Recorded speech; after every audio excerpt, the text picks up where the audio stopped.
এই যে একটা জুডিশিয়ারি থেকে দুইজন অর্থাৎ প্রধান বিচারপতি এবং একজন প্রধান বিচারপতি অথবা একজন অ্যাপিলেট ডিভিশন বিচারপতি এই সমন্বয়ে একটা কমিটি দুইজনের নাম প্রস্তাব করবে, যারা একজন হাইকোর্ট ডিভিশনের একজন অ্যাপিলেট ডিভিশনের বিচারপতি। তো তাদেরকে সেই কমিটিতে অন্তর্ভুক্ত করার কথা বলা হয়েছে, সেখানে আমরা দ্বিমত পোষণ করেছি। আমাদের যুক্তিটা হলো যে আমরা জুডিশিয়ারিকে বাইরে রেখেই তো এই তত্ত্বাবধায়ক সরকার ব্যবস্থা আমরা গঠন করতে চাচ্ছি। তো সেই ক্ষেত্রে জুডিশিয়ারি যে দুজনকে নেওয়া হবে, তারা যদি ওই প্রস্তাবিত যে পাঁচজন অথবা দুইজনের মধ্যে যাদের জুডিশিয়ারি যদি কেউ থাকে, সেটা তো ওপেন, কেউ তো প্রস্তাব করতেও পারে বিচারপতিদের নাম, সেটা তো লিবার্টি আছে পক্ষ বিপক্ষ, সেখানে হয়তো তাদের একটা ইনক্লাইনেশন থাকতে পারে।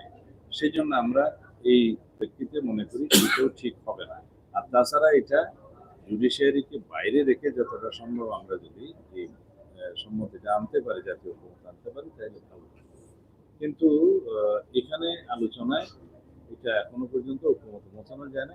আমাদের সেই জায়গাতে দ্বিমত আছে, এরপরে তাদের প্রস্তাব হলো তারপরে র্যাঙ্ক চয়েসে যাবে, সেখানেও আমাদের দ্বিমত আছে। আমরা বলেছি যে ঐক্যমতের ভিত্তিতে না হলে 4:1 ভোটে না হলে তারপরে এই মাঝখানের যে প্রভিশনগুলো প্রস্তাব করা হচ্ছে, এইটার জায়গাটা আমরা জাতীয় সংসদকে ছেড়ে দিই, যে এইখানে একটা বিধান করার জন্য জাতীয় সংসদে যখন সংবিধান সংশোধনী হবে, আইন প্রণীত হবে, সেই সময় যাতে জাতীয় সংসদে আলাপ আলোচনার মধ্য দিয়ে একটা বিধানে এখানে আসা যায় যে কি বিধানটা রাখা গেল বা করা গেল, সেটা আমাদের প্রস্তাব। সেটা এখনো ফ্লোরে আছে আলোচনায়।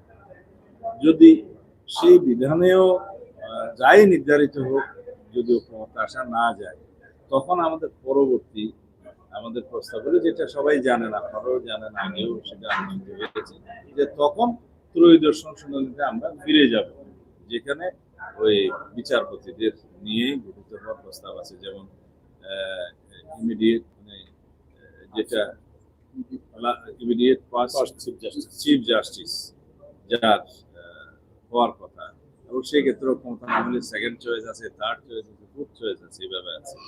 একদম সর্বশেষ যে প্রস্তাবটা ছিল, সেখান থেকে আমরা সরে এসে আমরা বলেছি যে এখানে প্রেসিডেন্টের এডিশনাল চার্জ হিসাবে চিফ উপদেষ্টা, চিফ অ্যাডভাইজারের পদ গ্রহণের বিষয়টা বিলুপ্ত করা হয়। এই পর্যন্ত হচ্ছে সেই তত্ত্বাবধায়ক সরকারের বিস্তারিত আলোচনা, কিন্তু সেটা এখনো সমাধানে আসে নাই।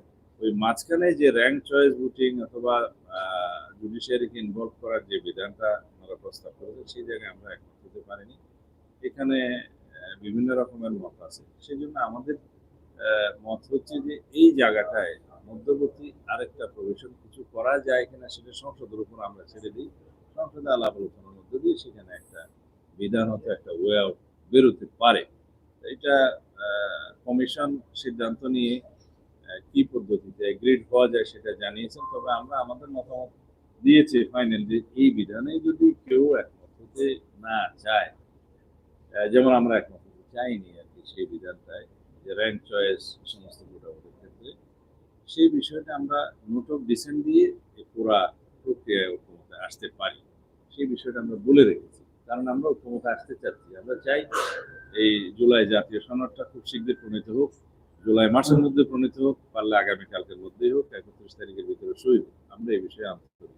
তো এইখানে তত্ত্বাবধায়ক সরকারের বিষয়টা আমরা মোটামুটি আলোচনাটা এখানে শেষ করেছি। দ্বিতীয় বিষয়টা ছিল আমাদের না অম্বুডসম্যান এবং অন্যান্য যেগুলো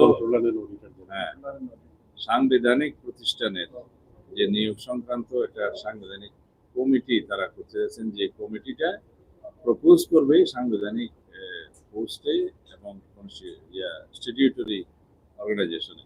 সেটা তো আমাদের আগের পজিশনে আছে, যে আমরা চাই না যে সংবিধানকে এত বেশি ভারী করা হোক এই সমস্ত প্রভিশনগুলো নিয়ে এসে, যাতে করে ট্রায়াল অ্যান্ড এরর প্রসেসের মধ্য দিয়ে আমরা যেতে পারি। সেই জন্য আমরা বলেছি যে বিদ্যমান আইনগুলো আছে এই সমস্ত প্রতিষ্ঠানের, সাংবিধানিক প্রতিষ্ঠানের, সেই আইনগুলোতে আমরা আরো বেশি শক্ত করে কড়াকড়ি আরোপ করি, এবং সেই সাংবিধানিক প্রতিষ্ঠান হোক, স্ট্যাটিউটরি প্রতিষ্ঠান হোক, সেই প্রতিষ্ঠানগুলোর আমরা জবাবদিহিতা, অ্যাকাউন্টেবিলিটি নিশ্চিত করি, ট্রান্সপারেন্সি নিশ্চিত করি, এবং এমনভাবে সেই আইনগুলো আমরা প্রণয়ন করি যাতে করে